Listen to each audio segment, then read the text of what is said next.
তো আজকে আমি লাউ শাক রান্না করব দুধ দিয়ে। আমি এখানে দুধ নিয়েছি, এই যে লাউ শাক আছে, আর এখানে আমি তেল গরম হয়ে গেছে আমার।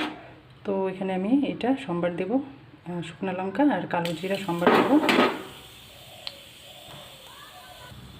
তারপরে আছে এখানে পেঁয়াজ কুচি, আদা কুচি আর একটু রসুন। সম্বারটা আমার ভাজা হয়ে গেছে, পেঁয়াজ রসুন আদা যা কিছু ছিল ভাজা হয়ে গেছে। তো আমি এখন এখানে আর শাকের মধ্যে আমি বেশি কোনো কিছু মশলা দিব না, খালি আমি স্বাদ মতো একটু লবণ দেব আর দেব হলুদ গুঁড়ো দেব,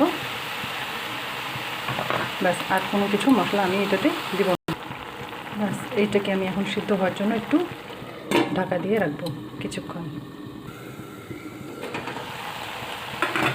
তো আমি ঢাকাটা খুলে দেখলাম প্রায় সিদ্ধ হয়ে গেছে।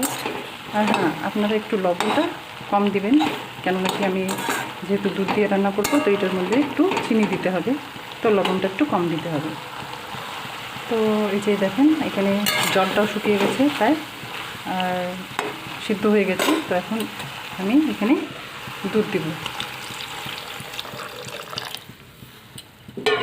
দুধ দিয়ে আমি এটা কিছুক্ষণ আর একটু সিদ্ধ করব।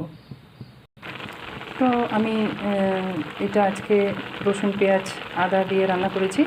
তোমরা চাইলে এটা নিরামিষও রান্না করতে পারো, আর হলুদটা না দিলেও হয়। আমি একটু হলুদ দিয়েছি, আর আজকে আমি রসুন পেঁয়াজ দিয়ে রান্না করলাম। এটা নিরামিষও রান্না হয়। এখন এটা প্রায় সিদ্ধ হয়ে গেছে। আমি এখন এখানে একটু চিনি দেব, চিনি দিয়ে একটু অল্প একটু ফুটিয়ে এটাকে আমি নামিয়ে নেব। তো কেমন লাগলো তোমাদের এই রেসিপিটা অবশ্যই জানাবে। Thank you, tata, bye bye. তো বন্ধুরা, আমি তো নতুন, তো সবাই একটু পাশে থাকবে, একটু লাইক দেবে, লাইক কমেন্ট করবে, আর সবাই একটু পাশে থাকবে। তো নেক্সট একটা কোনো ভিডিওতে আপনার সাথে আবার দেখা হবে। Thank you.